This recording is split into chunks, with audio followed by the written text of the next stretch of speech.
kesempatan ini kita akan belajar bersama tentang pelayan liturgi. Namun sebelum kita memulai pelajaran kita pada kesempatan ini, marilah kita membukanya dengan doa. Marilah kita berdoa dalam nama Bapa dan Putra dan Roh Kudus. Amin. Allah Bapa dalam kerajaan surga, kami bersyukur kepadamu atas berkat-Mu yang senantiasa Engkau limpahkan kepada kami. Dan pada kesempatan ini ya Tuhan, kami akan belajar bersama mengenai pelayan liturgi. Kiranya Kau mengutus Roh Kudus-Mu agar kami dapat memahami pelajaran dengan baik dan semakin membantu kami bersemangat dalam menjalankan tanggung jawab kami, panggilan kami sebagai putra-putri altar, dan semoga kami semakin maksimal dalam melayani. Inilah doa kami yang kami sampaikan kepadamu melalui Kristus Tuhan kami. Amin. Dalam nama Bapa dan Putra dan Roh Kudus. Amin.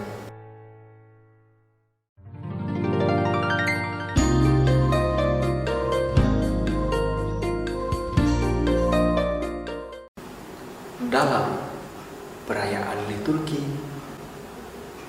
khususnya dalam perayaan Ekaristi, semua umat beriman dituntut untuk berpartisipasi aktif. Umat beriman itu para kaum tertabis, diakon, imam, dan uskup, dan juga kaum awam. Mereka semua dituntut dalam menjalankan fungsi dan tanggung jawabnya sesuai jabatan mereka dalam gereja. Oleh karena itu, selalu dibedakan antara tugas pelayan tertabis dan tugas pelayan tidak tertabis. Pelayan tertabis adalah mereka yang telah menerima tabisan suci, yakni diakon, imam, dan uskup. Para pelayan tertabis biasa disebut pelayan utama dalam perayaan liturgi, dan mereka sering dipanggil atau disebut sebagai kaum klerus. Nah, klerus sendiri berasal dari kata kleros yang artinya dadu, yang kemudian istilah ini digunakan atau dipakai untuk menyebut para kaum tertabis.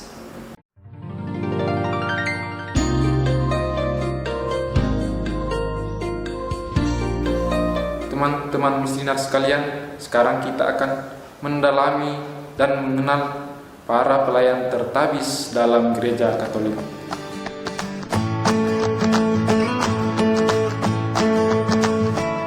Uskup adalah pengganti para rasul yang mempunyai jabatan tabisan tertinggi. Setiap perayaan Ekaristi atau misa yang sah diselenggarakan atau dilaksanakan di bawah pimpinan uskup. Jadi uskup dapat melaksanakan misa sendiri atau mewakilkannya pada para pembantunya, yaitu para imam atau pastor. Jadi dalam sebuah perayaan Ekaristi, jika uskup hadir, ia yang akan memimpin Ekaristi dan para imam menampingi uskup sebagai selebran utama. Ia tampil sebagai pribadi Kristus atau in persona Christi.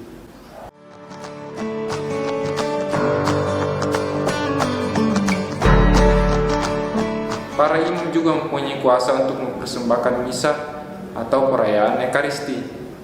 Kita bisa mengenalnya dengan sebutan pastor. Mereka bisa memimpin misa karena rahmat tabisan yang mereka terima melalui uskup. Teman-teman misdinar, seringkali kita menjumpai ada banyak pastor yang memimpin perayaan Ekaristi. Pemimpin utama disebut sebagai selebran, sedangkan yang lainnya disebut sebagai imam konselebran. Sama halnya dengan uskup, imam dalam mempersembahkan Ekaristi hadir sebagai pribadi Kristus atau in persona Christi.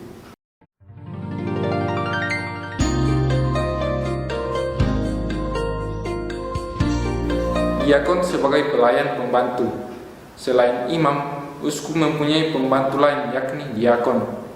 Diakon berkat tabisannya menduduki urutan utama di antara pelayan ibadat. Tugas khusus diakon adalah membantu imam membacakan Injil, kadang-kadang menyampaikan homili, membawakan wujud-wujud doa umat, menyiapkan alat dan bahan persembahan, mengangkat piala saat doksologi, membagi komuni, menyampaikan salam damai, dan mengutus jemaat pada bagian akhir perayaan. Ada dua macam diakon. Pertama, diakon sementara dan diakon tetap. Yang dimaksud dengan diakon sementara adalah diakon yang nantinya akan ditabiskan menjadi imam. Sementara diakon tetap adalah diakon yang tidak akan ditabiskan menjadi imam dan seterusnya akan tetap menjadi seorang diakon.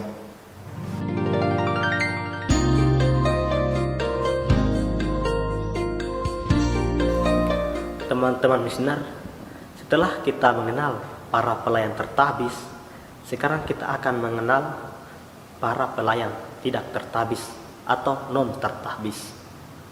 Pelayan non tertabis ini biasanya disebut sebagai petugas liturgi. Para petugas liturgi ini beraneka ragam. Ada yang secara resmi dilantik dan ada yang tidak dilantik.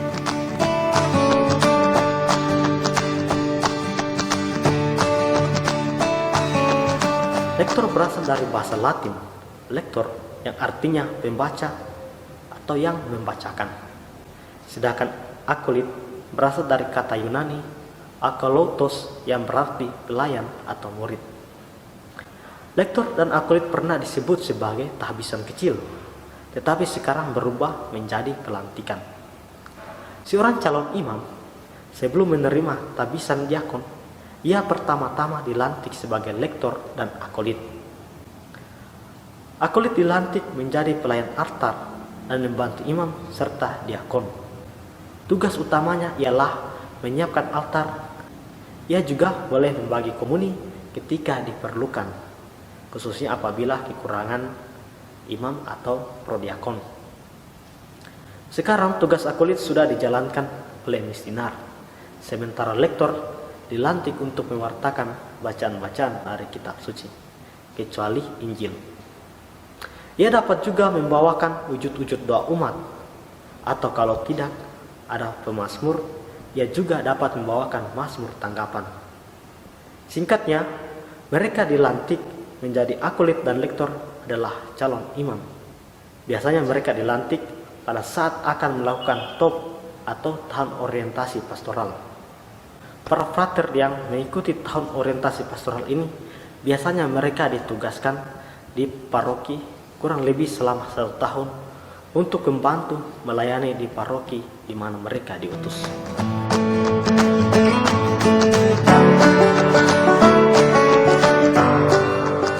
Misioner atau sering disebut sebagai putra putri altar yang dilantik untuk menandai tugas dan resminya tanggung jawab mereka dengan masa tertentu. Tugasnya adalah membantu imam saat misa berlangsung seperti peran akolit, misalnya membawa buku misa dan bahan persembahan.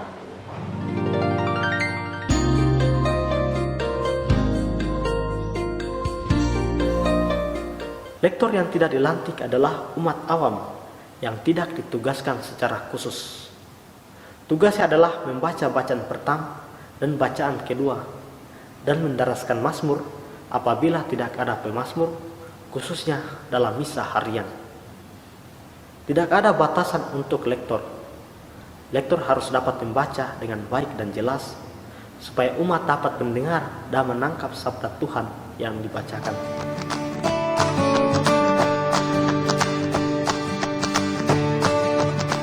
Pemazmur merupakan anggota jemaat yang bertugas membawakan mazmur tanggapan setelah bacaan pertama dan haleluya setelah bacaan kedua. Seorang pemazmur harus menyanyikan mazmur dengan lantang dan suara yang jelas.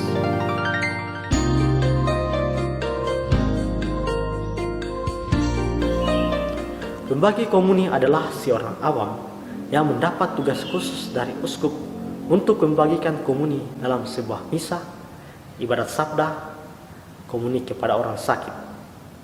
Mereka juga dapat memimpin ibadat sabda dan berbagai peribadatan lainnya. Di beberapa tempat, para prodiakon ini dikenal sebagai asisten imam.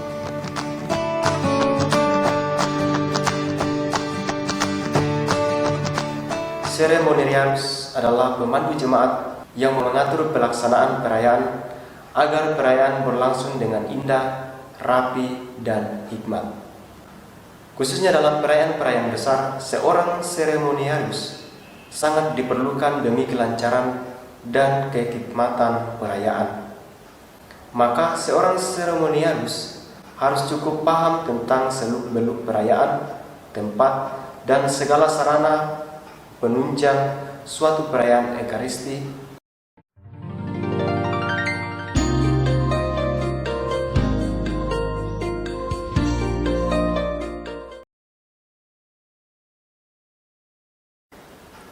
Penyambut jemaat bertugas menyambut umat beriman pada pintu gereja, dan jika perlu mereka mengantar jemaat ke tempat duduk atau menunjukkan tempat yang masih kosong. Selain itu, mereka juga dapat mengatur perarakan dalam suatu perayaan Ekaristi supaya lebih tertib.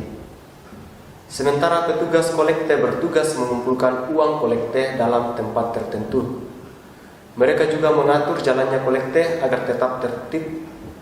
Biasanya penyambut umat juga sekaligus menjadi petugas kolekte.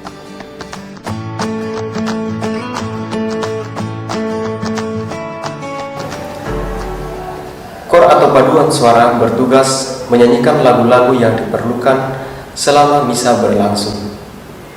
Tujuannya agar misa yang dirayakan terasa indah dan terasa meriah. Paduan suara melaksanakan tugas liturgis untuk menopang partisipasi aktif umat dalam bernyanyi. Oleh karena itu, kelompok kor harus memperhatikan lagu-lagu yang dibawakan. Mereka tidak boleh membawakan lagu yang hanya disukai yang selalu sama.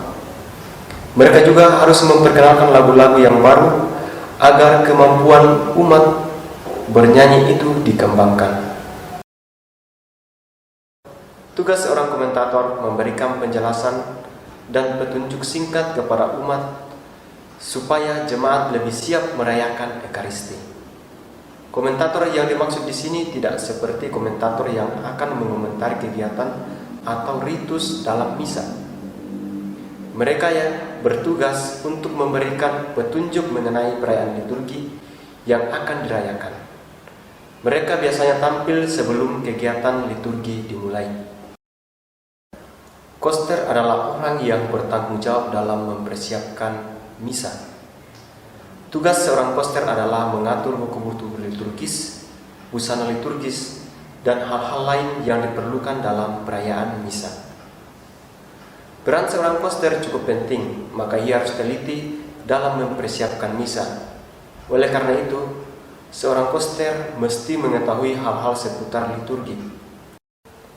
Teman-teman misioner, mereka inilah para pelayan yang terlibat dalam liturgi.